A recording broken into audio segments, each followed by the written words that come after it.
A gente, como otorrino, a gente acaba dividindo a perda auditiva de um jeito que é semelhante, mas a gente usa outro termo. A gente fala que é pré-lingual ou pós-lingual. Quer dizer, a pessoa perdeu a audição ou não ouve antes de aprender a falar ou depois. É isso que muda realmente como é que a gente vai cuidar dessa pessoa e tentar a reabilitação. Por lei, é obrigatório ser feita a triagem auditiva neonatal, que é o chamado teste da orelhinha, nas maternidades e de todo o Brasil.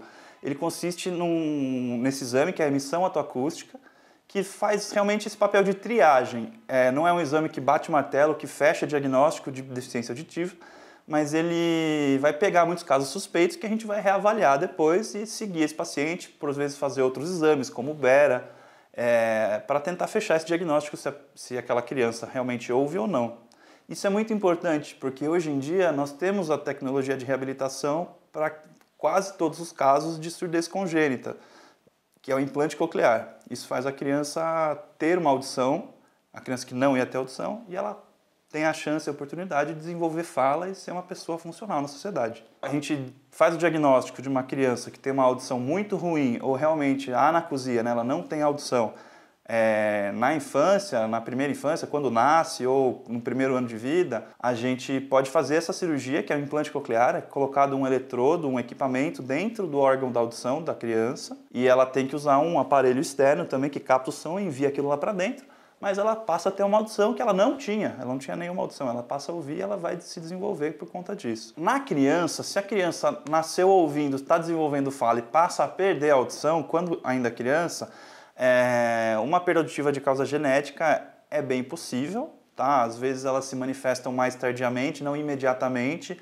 e ela pode ter esse caráter evolutivo, a criança vai perdendo a audição, ou a pessoa vai perdendo a audição.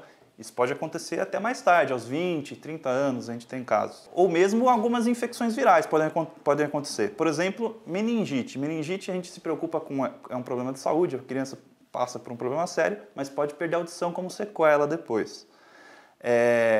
Ou mesmo cachumba. Cachumba é a principal causa de perda auditiva assimétrica, né, que a gente fala, que é um ouvido diferente do outro na infância.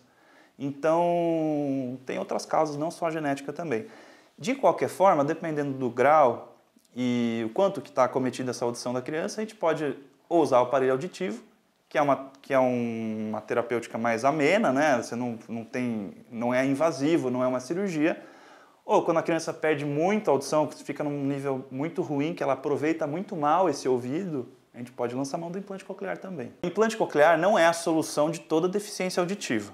Na verdade, ele é uma solução para aqueles casos que têm a audição já muito ruim por uma causa periférica que a gente fala. Quer dizer, o órgão da audição dentro do ouvido é ruim. Se a pessoa não tem nervo auditivo, isso acontece. Tem pessoas que nascem sem o nervo da audição.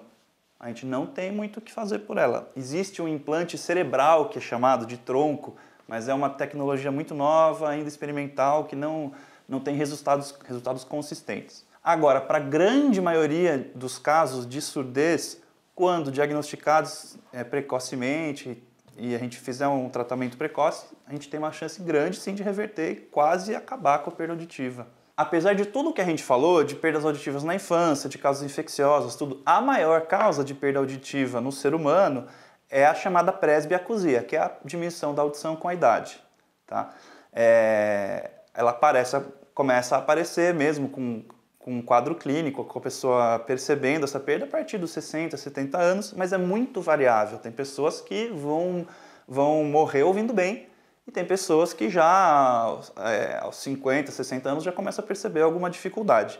Tem a ver com família e tem a ver com a saúde da pessoa também. Pessoa que tem mais comorbidades, né? Que for hipertensa, não controla bem, diabética, colesterol, essas coisas, tende a ir piorando também a função auditiva de uma forma um pouco mais rápida.